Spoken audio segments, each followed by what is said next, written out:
Hai Sobat Pelajar, kembali lagi bersama aku, Tasya Angel, yang mana di video kali ini aku akan ngebahas materi sejarah yaitu dampak penjajahan Jepang bagi bangsa Indonesia dalam bidang pendidikan.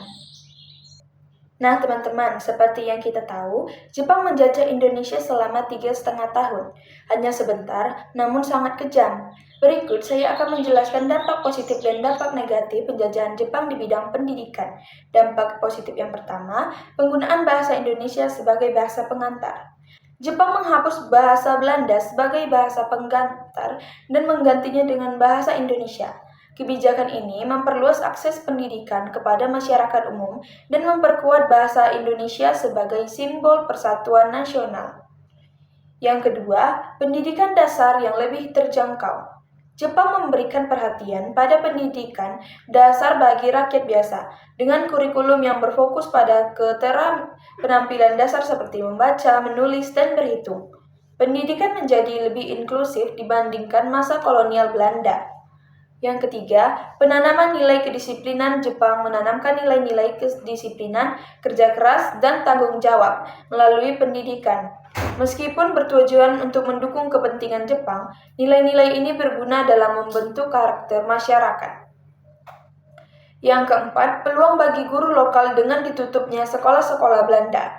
Guru-guru lokal mendapatkan lebih banyak peluang untuk terlibat dalam sistem pendidikan yang menggunakan bahasa Indonesia, sehingga memberikan pengalaman dan kontribusi langsung dalam membangun pendidikan bangsa.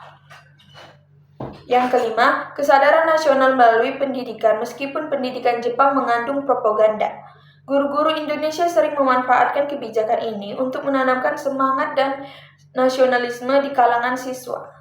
Teman-teman, jika tadi saya menjelaskan dampak positifnya, selanjutnya saya akan menjelaskan dampak negatif dari penjajahan Jepang terhadap bangsa Indonesia di bidang pendidikan. Yang pertama, dampak negatifnya ialah penutupan sekolah dan perguruan tinggi. Banyak sekolah dan perguruan tinggi peninggalan Belanda ditutup, termasuk lembaga pendidikan tinggi seperti Teknis Hogeschool atau sekarang disebut ITB. Hal ini membatasi akses pendidikan lanjutan bagi rakyat Indonesia. Yang kedua, pengurangan kualitas kurikulum dirombak untuk fokus pada propaganda Jepang.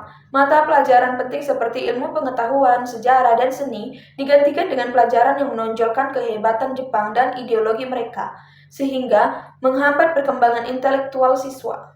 Yang ketiga, ada propaganda melalui pendidikan. Pendidikan digunakan sebagai alat untuk menanamkan ideologi Jepang, seperti doktrin kesetiaan kepada kaisar Jepang dan semangat Bushido. Hal ini mengurangi kebebasan berpikir di kalangan pelajar. Yang keempat, minimnya pendidikan tinggi. Penutupan perguruan tinggi menyebabkan kehilangan kesempatan untuk pengembangan ilmu pengetahuan di tingkat lebih tinggi, sehingga menciptakan stagnasi dalam pembangunan sumber daya manusia intelektual. Yang kelima, pendidikan semi militer yang memaksa. Pendidikan di masa Jepang seringkali disertai pelatihan semi militer yang memaksa siswa untuk mengikuti kegiatan fisik seperti baris berbaris dan penghormatan kepada kaisar Jepang. Hal ini mengurangi fokus pada pendidikan akademik. Dan yang keenam, penurunan jumlah sekolah dan guru karena prioritas Jepang lebih kepada propaganda dan perang. Jumlah sekolah dan guru yang tersedia selama masa pendudukan sangat berkurang. Banyak rakyat tidak memiliki akses yang memadai terhadap pendidikan formal. Secara keseluruhan, meskipun ada beberapa dampak positif seperti penggunaan bahasa Indonesia dan inklusivitas pendidikan dasar, dampak negatif penjajahan Jepang di bidang pendidikan lebih dominan, terutama karena fokusnya pada propaganda dan kepentingan perang. Hal ini menyebabkan penurunan kualitas pendidikan dan akses pendidikan tinggi.